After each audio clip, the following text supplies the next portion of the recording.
Hello বন্ধুরা, কেমন আছো? আশা করি প্রত্যেকে অনেক অনেক ভালো আছো। আজকে আমি যে বিষয়টার উপরে ভিডিও বানাচ্ছি সেটা হচ্ছে একটা কম্পোজিশনের উপরে। এই যে সময়টা চলছে এটা হচ্ছে শীতকাল। তাহলে নিশ্চয়ই তোমরা এতক্ষণ গেস করেই ফেলেছো যে কিসের উপরে আমি কোন কম্পোজিশনের উপরে আমরা ভিডিও বানাতে চলেছি। তাহলে চলো আমরা ভিডিওটা শুরু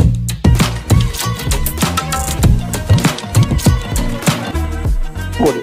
welcome to my channel motivational art and teaching থেকে আমি অনিরুদ্ধ। দেখো, কম্পোজিশন কিন্তু ছবি আঁকার একটা ভীষণ বড় একটা পার্ট। আমরা ছবি আঁকবো অথচ কম্পোজিশন বানাবো না, একটা কম্পোজিশন করব না, তাই কখনো হয়? কম্পোজিশন যে অনেক রকমের হয় এটাও হয়তো তোমাদের জানা আছে। তোমরা আমরা যে ল্যান্ডস্কেপ করি সেই ল্যান্ডস্কেপটাকেও একটা কম্পোজিশনের চোখে দেখা হয়। এখন যদি আমরা বলি যে কম্পোজিশন ফিগারেটিভ, তাহলে সেই ফিগারেটিভ কম্পোজিশন নিয়ে আজকে কিন্তু আমার ভিডিওটা। আজকে যে কম্পোজিশনটা সেটা হচ্ছে, তোমরা থাম্বনেলে দেখেছো, চায়ের দোকান। হ্যাঁ, চায়ের দোকান শীতকালে খুব মানে একটা ভালো কম্পোজিশন। যে কোনো কম্পিটিশন বলো, যে কোনো পরীক্ষামূলক কম্পিটিশন বলো, সেখানেই তোমরা চায়ের দোকানটাকে তোমরা পাবে। আর এই শীতকালে চায়ের দোকানে কিন্তু ভিড় কিন্তু অনেক থাকে। অনেক লোককে দেখা যায় চায়ের দোকানে ভিড় করতে। আর চায়ের দোকানের সেই ব্যস্ততা আর চায়ের দোকানের সেই ব্যস্ত মানুষটাই আজকে কিন্তু আমাদের ভিডিওর কিন্তু হিরো হিরো বললেই চলে। আজকে এই নিয়েই থাকছে আলোচনা, কিভাবে কম্পোজিশনে কালার ধরবে, কিভাবে কম্পোজিশনকে তৈরি করবে। আজকে সেই নিয়ে থাকছে পুরো বিস্তারিতভাবে আলোচনা।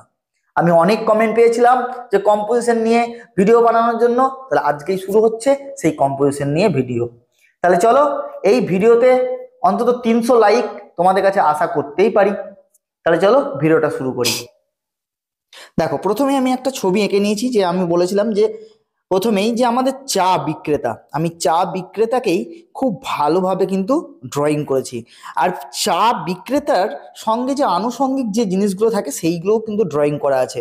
আজকে আমি ড্রয়িংটা করে নিয়েছি, অন্যদিন তোমাদেরকে ড্রয়িং করাটা দেখাবো। আজকে আমি কিভাবে কম্পোজিশনের উপরে বিগিনার্সরা কালার চাপাবে কোনো কম্পিটিশনে বসে, সেইটাকেই আজকে আমি তুলে ধরার চেষ্টা করব।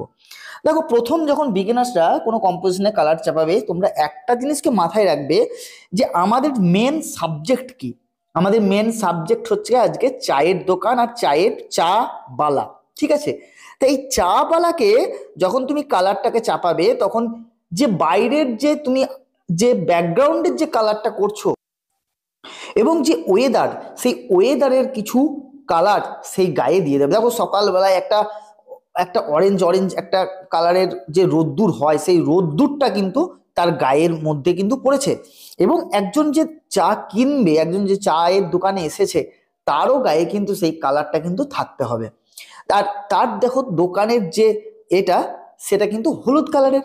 তাহলে হলুদ কালারের যদি চায়ের দোকানের দোকানের যে পাল্লাটা হলুদ কালারের যদি হয়, তাহলে আরো হলুদের যে রিফ্লেকশনটা সেটা কিন্তু অবশ্যই তার ওই চা বিক্রেতার গায়ে কিন্তু পড়বে। এটা মাথায় রাখতে হবে, তবেই তো একটা কালার কম্পোজিশনের মেল খুঁজে পাবে। এবার এই যে কালার কম্পোজিশনের মেলটাকে খোঁজার জন্য দেখো, আমি ওপরে জায়গাটাকে ডার্ক বানাচ্ছি। কারণ দেখো, চা যেখান থেকে চায়ের দোকানটা থাকে না, চায়ের দোকানে যে মানুষটা থাকে, সেখানটা যদি তুমি ভেতরটা দেখো না, তো সেটা কিন্তু ডার্কে থাকে। তো অবভিয়াসলি এই ফিগারটাকে যদি আমাকে বার করতে হয়, তাহলে অবভিয়াসলি আমাকে কিন্তু ডার্কে বার করতে হবে, পেছনে ডার্ক রাখতে হবে। দেখো কিভাবে আমি ওই যে লাইটটাকে ফেলেছিলাম, সেই লাইটের সঙ্গে কিভাবে আমি কালারটাকে, চায়ের যে ম্যানটাকে, চা বিক্রেতার যে বডির যে জামা কাপড়ের যে কালারটাকে কিভাবে ম্যাচ করাচ্ছি, এটা কিন্তু তোমাদের করতে হবে। তোমরা এই জিনিসটাই কিন্তু করো না। তোমরা কি করো, অনেক সময় তোমরা আলাদা আলাদা করে কালার করতে যাও না। আলাদা আলাদা করে কালার করতে গেলে তোমরা সেই কম্পিটিশনে গিয়ে তোমরা সময় পাবে না। তোমাকে সব কিছুর কালার চাপিয়ে রাখতে হবে এবং কিছু কিছু জিনিসকে তোমাকে ছেড়ে রাখতে হবে, সেটা পরে কালার চাপানোর জন্য। দেখো, যত দূর তুমি পারবে, যত দূর তোমার সম্ভব হবে, তোমাকে ফার্স্ট টনে কিন্তু কালার কিন্তু চাপিয়ে নিতে হবে। সেই যে ইমপ্রেশন, আমরা বারবার প্রত্যেকবার একটা কথাই বলি যে ইমপ্রেশন, এই ইমপ্রেশনটাকে ধরা। তা ইমপ্রেশনটা আমরা কি করে ধরবো, এই ইমপ্রেশনটাকে কিভাবে ধরবো, ওয়েদারটাকে কিভাবে ধরবো, অ্যাটমসফিয়ারটাকে কিভাবে ধরবো, এইটা হচ্ছে সব থেকে বড় কথা। দেখো চায়ের যে জায়গাটা হয় না, যে চায়ের যে উনুন, যে ভাট্টিটা, সেই ভাট্টির যে কালারটা আমি দিয়েছি, সেটা কি হয়, চায়ের সেই ভাট্টিটা কালো কালো কালো কালো হয়। দেখো আমি একদম ফার্স্ট টোনে না ছেড়ে দিয়েছি, ডার্ক টোনটা আমি ছেড়ে দিয়েছি। এরপরে আমাকে ওপরে গিয়ে কাজ করতে হচ্ছে ডার্কটা, ওটাকে আমরা একবারে ডার্ক করে দেবো, কারণ ওখানে লাইট পৌঁছাচ্ছে না।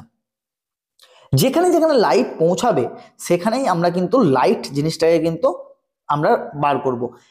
যখনই তোমরা কম্পোজিশন করবে, যখনই তোমরা কোনো ফিগারেটিভ কম্পোজিশন করবে, একটা কথা মাথায় রাখবে যে আমার এখানে হিরোকে, হ্যাঁ হিরোকে, এই ছবির মধ্যে হিরো হচ্ছে চা বিক্রেতা, আমার কাছে মেন হচ্ছে চা বিক্রেতা। আমাকে এই চা বিক্রেতাকে খুব ভালো করে বোঝাতে হবে। দেখো চায়ের দোকানে কিন্তু হালকা হালকা যে ধোঁয়ার যে ব্যাপারটা থাকে, সেটা কিন্তু আমি টিস্যু পেপার দিয়ে কিন্তু মুছে মুছে ওই জায়গার রঙগুলোকে লিপ করে নিলাম। অনেক সময় কি হয়, ধোঁয়াটাকে অনেক সময় ডিটেলে করার জন্য কিন্তু তোমাদের সময় থাকে না, ওই জন্য আমি এখানে ধোঁয়াটাকে না অতটাও ডিটেলে আমি দিলাম না, জাস্ট রংটাকে নিয়ে রংটাকে দিলাম, সেই রংটাকে আমি টিস্যু পেপার দিয়ে জাস্ট একটু একটু করে লিফট করে নিলাম। তোমরা এভাবেও করতে পারো, কিংবা কারণ তোমরা কোনো কম্পিটিশনে, কোনো আর্ট কলেজের পরীক্ষায় যদি তোমরা যাও, সেখানে কিন্তু কি হয়, সময়টা কম থাকে, তাহলে সময় কম অনুসারে তোমাকে বানাতে হবে। এবার সেটা মাথায় রাখতে হবে, সময়টা একটা বড় ফ্যাক্ট। যখনই তোমরা কম্পিটিশন করবে তখন কিন্তু সময়টা একটা বড় ফ্যাক্ট। তোমরা অনেকেই আমাকে কমেন্ট করেছিলে যে আমরা কি করে কম্পিটিশনে, যে কোনো ছবি আঁকার কম্পিটিশনে, পরীক্ষাতে আমরা কিভাবে কম্পোজিশনকে কালার করব। তা আজকে সেই নিয়ে ভিডিও। আশা করি অনেকেই আজকের এই ভিডিওতে খুশি হবে। তা যারা খুশি হয়েছো তারা অবশ্যই একটা লাইক আর কমেন্ট কিন্তু অবশ্যই করবে, কারণ আজকে তোমাদের জন্যই আমি কিন্তু এই অনুপ্রেরণাটা পাই। আর যারা নতুন দেখছো এই মুহূর্তে, তারা একটা সাবস্ক্রাইব অবশ্যই করো, কারণ তোমাদের একটা সাবস্ক্রাইব আমাকে বহু বহু অনুপ্রেরণা জাগায়, এতটা অনুপ্রেরণা জাগায়, মানে কাজ করার একটা যে মানসিক শক্তি, এই শক্তিটা কিন্তু তোমাদের ওই সাবস্ক্রিপশন আর কমেন্ট আর লাইক থেকেই কিন্তু আমি পাই। দেখো কিভাবে আমি জাস্ট, আমি কিন্তু ডার্ক টোনগুলোকে দিচ্ছি, লাইটটাকে কিন্তু আমি ছেড়ে রাখছি। প্রথম যে লাইটটাকে আমি দিয়েছি সেই লাইটের উপরেই কিন্তু কাজ হবে। আমি জাস্ট সামনে যে জায়গাগুলো আছে, যে কেটলি, যে মগ, এই এই জায়গাটাকে না আমি ছেড়ে দিয়েছি, কারণ এই জায়গাটার উপরে আমাকে একটু ধরে কাজ করতে হবে। কারণ কম্পোজিশনের কিছু কিছু জায়গা থাকে মারাত্মক জায়গা, সেগুলোকে কিছু না হলেও ধরে কাজ করতে হয়, কারণ ফোকাস। কারণ তোমার ছবিটা এক চান্সে কোনো জাজমেন্ট করতে আসা মানুষের হাতে উঠে আসবে কিভাবে, তোমাকে সেখানে এমন কিছু কালারকে পুট করতে হবে, এমন কিছু লাইটকে তোমাকে সেখানে ইনক্লুড করতে হবে, যাতে ওই ছবিটা সবার মধ্যে থেকে তোমার ছবিটা উঠে আসে। আমি এই নিয়ে আরো ভিডিও বানিয়েছিলাম, হয়তো তোমরা লক্ষ্য করেছো। অতএব আমি আরো তোমাদেরকে সেই কথাটা আমি বলে দিচ্ছি। দেখো আমি একটু এখানে কিন্তু ওয়ার্ম লাইটটাকে কিন্তু একটু ধরেছি। ওয়ার্ম লাইট যখনই তুমি কোনো ছবিতে ফেলবে, তখনই কিন্তু সেই ছবিটা চট করে কিন্তু চোখে লাগবে, চট করে চোখে লাগবে, এবং সেই ছবিটা চোখে লাগবে এবং হাতে উঠে আসার মতো ছবি হবে। অতএব তখনই তোমরা সেই কম্পিটিশনকে তোমরা জয় করতে পারবে। আর এইভাবেই যে কোনো কম্পিটিশনে, যে কোনো পরীক্ষাতে তোমরা কিন্তু কম্পোজিশন করতে পারো। আর একটা কথা বলবো যে ফিগার আঁকা নিয়ে, ফিগার নিয়ে কিন্তু তোমাদেরকে খুব বেশি বেশি করে অভ্যাস করতে হবে। যদি তোমরা ফিগারকে যদি খুব বেশি অভ্যাস না করতে পারো, তাহলে কিন্তু কম্পোজিশনে গিয়ে তোমরা কিন্তু কম্পোজিশন করতে গিয়ে কিন্তু অসুবিধা হবে। আর তার আগে তোমাকে অনেক ফিগার কালার করা শিখতে হবে, অনেক ফিগারকে সিঙ্গেল ভাবে কালার করবে, তারপর তোমরা সেই ফিগারগুলোকে কম্পোজিশনে অ্যাড করবে। দেখবে তোমরা আস্তে আস্তে আস্তে আস্তে কম্পোজিশন করা শিখে যাবে, যে কিভাবে তোমরা দেখবে। এবার কম্পোজিশন করাটা এমন কিছু ব্যাপার নয়, কম্পোজিশনকে অ্যারেঞ্জ করাটা হচ্ছে সব থেকে বড় ব্যাপার। যে তোমরা কম্পোজিশনকে কিভাবে অ্যারেঞ্জ করবে, কোন জিনিসটা দেখাবে আগে, কোন জিনিসটা দেখাবে না, কোন জিনিসটা অফ করবে, কোন লাইটটাকে অফ করবে, এইগুলো হচ্ছে মেন। দেখো আমি এখানে কিন্তু ওয়ার্ম লাইটটাকে ধরেছি, আর বাদ বাকি লাইটগুলোকে কিন্তু অফ করে রেখেছি। মেন পার্টে দেখো সব থেকে বেশি কাজ করছি, মেন পার্টে কিন্তু আমি সব থেকে বেশি কাজ।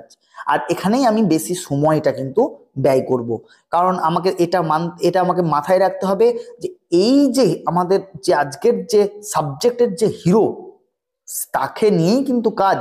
দেখবে কোনো কোনো সিনেমা বলো, কোনো কিছুতে বলো, যে মেন হিরো থাকে তাকে নিয়েই বেশি চর্চা হয়।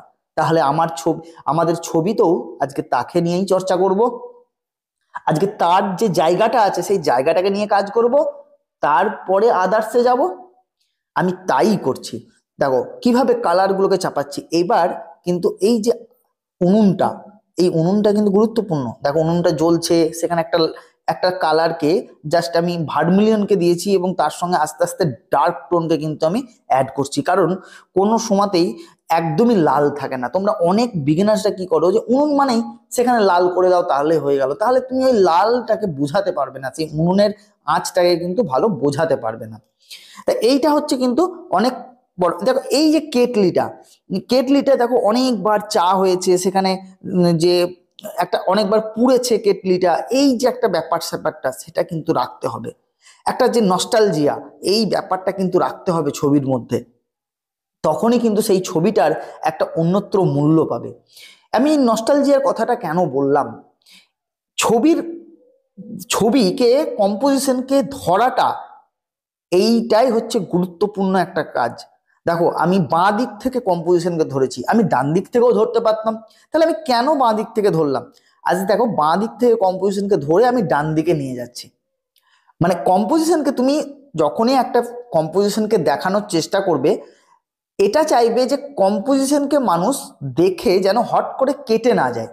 দেখো এখানে আমি কম্পোজিশনের জন্য যে ফিগারটা এবং যে দোকানটাকে সেট আপ করেছি, ঠিক ডান সাইডেও আমি কিন্তু একটা হালকা একটা দোকানকে সেট আপ করেছি, কিন্তু সেটাকে ডিটেল করব না। কি করে কেন সেট আপ করেছি, যাতে চোখটা আমার কেটে না বেরিয়ে যায়, আমাকে ঘুরে ফিরে যেন এই চাওয়ালার কাছেই যেন চোখটা আসে। আর এখানেই সব থেকে বেশি কাজ আমাকে করতে হবে। দেখো আমি কিভাবে টুকটুক টুকটুক করে ওই জায়গাটাই কিন্তু কাজ করছি। এই যে কালারগুলো দিচ্ছি না, এগুলো ঠিক একদম ভিজে ভিজে অবস্থাতেই আমি কিন্তু দিচ্ছিলাম। এবার যে রাস্তার যে ব্যাপারটা, সেই কালারটাকে কিন্তু আমাকে দিয়ে নিতে হচ্ছে। তা প্রথম ওয়াশটা তো দেখলেই, ঠিক আছে। তা এইভাবে ওয়াশটাকে দেওয়ার পর, তারপর তোমরা টুকটুক করে কাজ করলে এই কম্পোজিশনগুলো খুব তাড়াতাড়ি, হার্ডলি তোমরা 1 ঘন্টার মধ্যেই যে কোনো কম্পোজিশন 1 ঘন্টার মধ্যে তোমরা শেষ করে দিতে পারবে, ঠিক আছে। এমনকি যদি তোমার হাতে স্পিড হয়ে যায়, তা আরো আগে তোমরা শেষ করে দিতে পারবে। দেখো যেটা আমি বলছিলাম, যে কালারের লাইটটা আমি ছেড়েছি, সেই কালারের লাইটটাও কিন্তু আমি এই মানুষটা, যে ক্রেতা, যে কিনবে, যে এসেছে দোকানে, হ্যাঁ, সেই কি তার গায়েও কিন্তু দিয়েছি। এবং তার জামার কালারটা কিন্তু অন্য, কিন্তু যে লাইটটা, সেই লাইটটা আমাকে কিন্তু সর্বত্র রাখতে হয়েছে। এটা তোমাকে কিন্তু মাথায় রাখতে হবে। চলো আমরা আবার চলে আসি এই কেটলিগুলোতে, কারণ কেটলিগুলোতে কাজ হয়নি। ওই জাস্ট ওই জামাটা ভিজে আছে, ওখানে এখন কালার চাপানো যাবে না, তার জন্য আমাকে তো বসে থাকা যাবে না। তার জন্য আমি কিন্তু এখানে কেটলিতে একবার কালার চাপিয়ে দিলাম। যখনই আমার ওই জায়গাটা শুকিয়ে গেল, আমাকে ফের ওই জায়গাটায় চলে গেলাম। এইভাবেই কাজগুলোকে আগাতে হয়। দেখো কোথায় আলো ছায়ার মাধ্যমে, দেখো মানুষটার পেছন দিক থেকে লাইট পড়েছে, ঠিক আছে, তাহলে অবভিয়াসলি তার সামনের দিকটা কিন্তু ডার্ক হবে। দেখো পেছনে যে মানুষগুলো আছে, আমি ডিটেলে যাব না, জাস্ট কিছু ইমপ্রেশনকে দেবো, ঠিক আছে, জাস্ট একটা কিছু মানুষ বসে আছে, জাস্ট সেটাকেই আমি কিন্তু করার চেষ্টা করব। কারণ ওখানে আর বেশি কিছু মানুষকে করতে গেলেই জিনিসটা ঘিচিমিচি হয়ে যাবে। তার জন্য মেন দুটো ক্যারেক্টারকে দেখিয়ে বাদ বাকি মানুষগুলোকে অফ করে দেওয়া হয়েছে, তাদেরকে কম দেখানো হয়েছে। তোমরা অনেকেই কি করো, যে ফিগার করতেই থাকো। এর ফলে কি হয়, তোমরা একটার পর একটা ফিগার ডিটেল করতে থাকো, একটার পর একটা ফিগার করতেই থাকো, তখন সেখানে অনেক সময় ব্যয় হয়, কিন্তু মেন যে উদ্দেশ্যটা, মেন যে কম্পোজিশনটা, সেটাই দেখা গেল তোমাদের কিন্তু হাতের বাইরে হয়ে যায়। মেন যে লাইট অ্যান্ড শ্যাডো, সেই জিনিসটাও তোমাদের কাছ থেকে চলে যায়। আর প্রত্যেকটা কম্পোজিশনের সময় একটা কথা মাথায় রাখবে, যে আলো ছায়া ছাড়া কোনো কাজ হয় না।